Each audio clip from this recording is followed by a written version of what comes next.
अस्सलाम वालेकुम व्यूअर्स, आप सबको एक दफ़ा फिर मेरे YouTube चैनल में खुशामदीद। व्यूअर्स, आज मैं इंशाल्लाह आपको रिव्यू एक्सरसाइज 1 करवाऊंगी क्योंकि इसमें से कुछ चीज़ें हैं जो कि आपको समझानी है। तो चलते हैं अपने एक्सरसाइज की तरफ। इसमें हमारे पास क्वेश्चन नंबर ये फर्स्ट है, जिसका फर्स्ट पार्ट है कि which of the following is 1 billion. ठीक है, तो इसमें से पूछा है, ये 4 ऑप्शन दिए हैं कि इसमें से कौन सा जो है वो 1 बिलियन है। तो आपने कैसे पता लगाना है? सबसे पहले आपने क्या कर लेना है कि आपने प्लेस वैल्यू चार्ट को याद करना है। ठीक है, तो मैं यहाँ पर सबसे पहले प्लेस वैल्यू चार्ट बना लेती हूँ। 1s, 10s, 100, 1000, 10,000,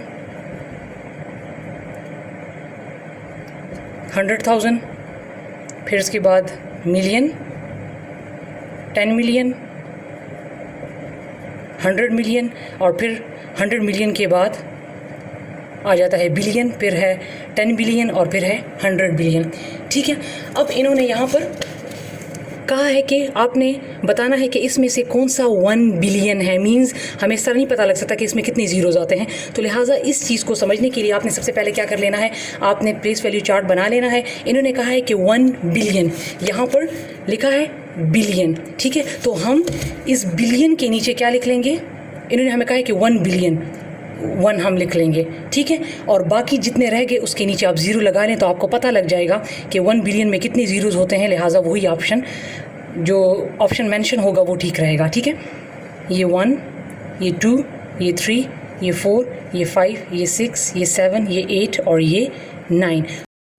तो व्यूअर्स, यहाँ पर ऑप्शन में अगर आप देखें तो यहाँ पर 6 ज़ीरोज़ हैं, यहाँ पर 7 ज़ीरोज़ हैं। यहाँ पर एक्चुअली इन्होंने 8 ज़ीरोज़ मेंशन करने थे, लेकिन इन्होंने गलती से यहाँ पर भी 9 मेंशन कर दिए और यहाँ पर भी 9 ज़ीरोज़ मेंशन कर दिए। तो लिहाजा इसका ऑप्शन सी भी हो सकता है और डी भी हो सकता है। ठीक है, क्योंकि अगर आप देखें तो यहाँ पर भी 9 ज़ीरोज़ हैं और यहाँ पर भी 9 ज़ीरोज़ हैं।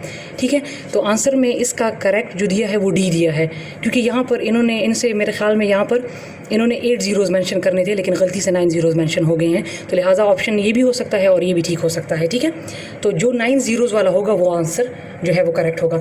इसमें से अब नेक्स्ट है कि how many zeros does 200 million have, कि बताएं कि 200 मिलियन में कितने ज़ीरोज़ होते हैं। तो आपने इसके लिए भी क्या करना है, ये ऑलरेडी प्लेस वैल्यू चार्ट बना हुआ है, इसमें एंड में क्या है, इस जगह को देखना है 100 मिलियन। तो मैंने क्या करना है, ये 100,000 है और ये वाला जो है ये है हमारे पास ये 100 मिलियन है और कितने हैं 2। तो मैंने 100 मिलियन के नीचे लगा लेना है 2 और जितने रह गए उसके नीचे आप ज़ीरोज़ लगा लें। तो आप इनको गिन लें 1 2 3 4 5 6 7 8। तो हमारे पास 200 मिलियन में होते हैं 8 ज़ीरोज़। तो इसका करेक्ट ऑप्शन जो होगा वो होगा बी। अब नेक्स्ट है मेरे पास कि addition of greatest and smallest 2 digit number is. ये चीज़ भी मैं यहाँ पर आपको समझा दूँ। हमारे पास ग्रेटेस्ट 2 डिजिट्स नंबर्स जो होते हैं वो हमारे पास होते हैं ये 99। ठीक है, और इस चीज़ को ज़रा याद रखें, स्मॉलेस्ट 2 डिजिट्स जो होते हैं वो है 10। ये हमारे पास स्मॉलेस्ट 2 डिजिट्स और ये हमारे पास ग्रेटेस्ट 2 डिजिट्स। तो इन्होंने अब क्वेश्चन में ये पूछा है कि addition of greatest and smallest 2 digit number is. अब अगर हम ग्रेटेस्ट 2 नंबर और स्मॉलेस्ट 2 नंबर, ये हमारे पास ग्रेटेस्ट 2 नंबर है, ये स्मॉलेस्ट, अगर हम इन दोनों की एडिशन करें तो हमारे पास करेक्ट ऑप्शन क्या आएगा। तो आप 2 ग्रेटेस्ट नंबर ले लें और उन्होंने कहा कि 2 स्मॉलेस्ट ले लें और इनकी एडिशन कर लें तो ये आपके पास आ जाएगा, इनको ऐड कर लें 9 और 9 + 1 10, तो ये आपके पास आ जाएगा 109। सो ठीक है, तो आपके पास नंबर 3 में जो राइट ऑप्शन जो होगा वो होगा 109, ऑप्शन डी। ठीक है, अब इसी तरह ही है, लेकिन अब इन्होंने नेक्स्ट में कहा है कि if we subtract the smallest 2 digit number from the largest 2 digit number we get. यही नंबर्स हैं। अब कह रहा है कि इनको अगर आप सब्ट्रैक्ट करें तो आपके पास क्या आएगा।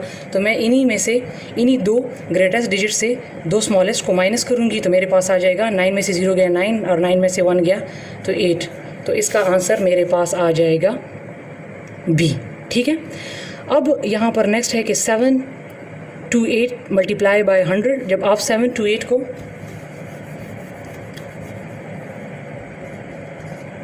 100 के साथ मल्टीप्लाई करेंगे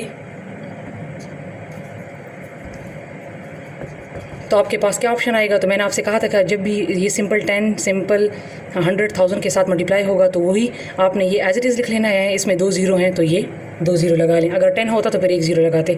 तो इसका जो करेक्ट आंसर होगा वो होगा बी। इसी तरह है कि if we divide 480 by 10 we get, तो ये 480 है, इसको 10 पर डिवाइड करें तो 0 0 से कट गया, तो यहाँ पर सिर्फ रह जाएगा 48। तो इसका जो करेक्ट ऑप्शन होगा वो सिर्फ होगा 48। फिर है कि the smallest 6 digit number is, ये भी मैं आपको बता दूं।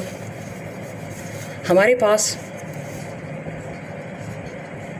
ग्रेटेस्ट 2 डिजिट नंबर जो हैं वो 99 है और स्मॉलेस्ट 2 डिजिट नंबर जो हैं वो है 10। ठीक है, तो इन्होंने अब कहा है कि द स्मॉलेस्ट 6 डिजिट नंबर। ठीक है, अब अगर फॉर एग्ज़ाम्पल अगर आपको कहा जाता है कि ग्रेटेस्ट ये 2 डिजिट्स हैं, ये भी 2 डिजिट्स हैं, ठीक है ना। अब अगर आपसे कहा जाए कि ग्रेटेस्ट 3 डिजिट नंबर, तो आप 39 लिख लो। ग्रेटेस्ट 4 डिजिट नंबर तो आप 49 लिख लो। ग्रेटेस्ट 5 डिजिट नंबर तो आप 59 लिख लो। ग्रेटेस्ट 6 डिजिट नंबर तो आप 69 लिख लो। और अगर आपसे कहा जाए अगर स्मॉलेस्ट 2 डिजिट नंबर तो फिर आप 10 लिखें। अगर स्मॉलेस्ट 3 डिजिट्स नंबर का कहा जाए तो फिर आपने क्या लिख कर लेना है, इसके साथ एक एक ज़ीरो बढ़ाते जाएं। ये हो देख लें 1 2 3 डिजिट हो गए। अगर वो आपसे कहे कि स्मॉलेस्ट 4 डिजिट्स तो इसके साथ एक और ज़ीरो लगा लें। अगर वो कहे पूछे कि स्मॉलेस्ट 5 डिजिट्स तो फिर इसके साथ एक और ज़ीरो लगा लें। तो 1 2 3 4 5 टोटल आपने 5 डिजिट्स पूरे करने हैं। तो ये है 10 1 0 और इसके साथ फिर जितना इन्होंने पूछा है तो फिर इसके साथ एक एक ज़ीरो बढ़ाते जाएं। अब मेरे पास ये देख लें, इसमें नंबर 7 में मेरे पास जो करेक्ट ऑप्शन है वो है, इन्होंने पूछा है द स्मॉलेस्ट 6 डिजिट नंबर। इन्होंने कहा है कि स्मॉलेस्ट 6 डिजिट नंबर, तो आप देख लें ये है हमारे पास। इन्होंने स्मॉलेस्ट 6 डिजिट का पूछा है तो हमारे पास ये स्मॉलेस्ट डिजिट है। ठीक है, 6 डिजिट स्मॉलेस्ट नंबर हमारे पास ये है। अब लास्ट है कि which operation will be perform first. ये जो प्लस माइनस डिवीजन ये जो होते हैं ना, इसको हम ऑपरेशन बी कहते हैं। ठीक है, इनको ऑपरेशन बोला जाता है। तो अगर आप देखें इन्होंने कहा है कि सबसे पहले कौन सा ऑपरेशन इन ऑप्शंस में से होगा। तो अगर हम बोर्ड मास की तरफ जाएं तो पहले ब्रैकेट होता है फिर ऑर्डर होता है। तो इसमें आप देख लें, इसमें ना ही ब्रैकेट मेंशन है ना ही ऑर्डर मेंशन है। तो जब ब्रैकेट ऑर्डर नहीं है तो इसके बाद कौन सा पहले फिर परफॉर्म होगा, डिवाइड। तो लिहाजा इसका करेक्ट ऑप्शन जो होगा वो होगा डी। ठीक है व्यूअर्स, तो ये था हमारा रिव्यू एक्सरसाइज 1। इंशाल्लाह इसके बाद इंतहाई इंपॉर्टेंट टॉपिक जो कि है HCF एंड LCM स्टार्ट करेंगे। तो मिलते हैं अपनी अगली वीडियो के साथ, तब तक के लिए अपना बहुत सारा ख्याल रखिए। अल्लाह हाफ़िज़।